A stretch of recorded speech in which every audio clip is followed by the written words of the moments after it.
Okay, welcome back. This segment, should we do VA? Let's talk about VA.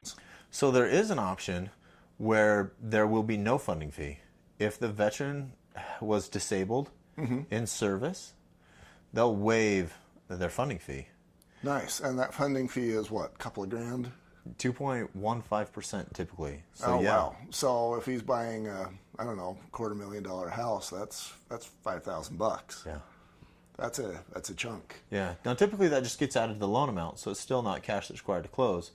But it's great if the veteran doesn't have to pay it at all. Now, I actually know a guy, he's a neighbor across the street, where he's been working with the military, and the question is he 60% disabled or 70% disabled, and he's working on being declared to be 90 or 100% disabled. How does that work? If a guy, how do you define disabled? Is 10% disabled? That I can't answer specifically. The recommendation comes on the certificate of eligibility. Well, the really neat thing about VA is it typically follows conventional loan limits. So FHA loan limits can be lower, but you can get quite a bit of house with a USDA loan. So let's just cover loan limits. What is a loan limit? It's how much that program will lend to you. So FHA, you're buying a home maybe just over $300,000 with minimum down payment, right?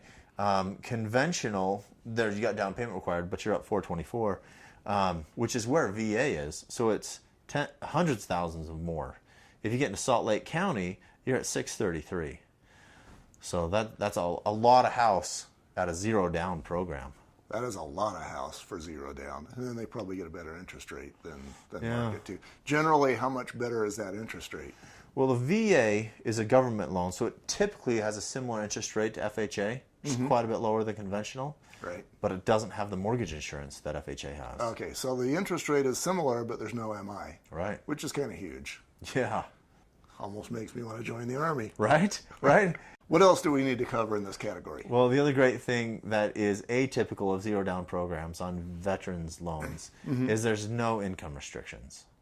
So if you're a veteran and you need a loan, VA is the loan program I'd really, really recommend. And nobody else can get it. I mean, it's just not available. It's not assumable.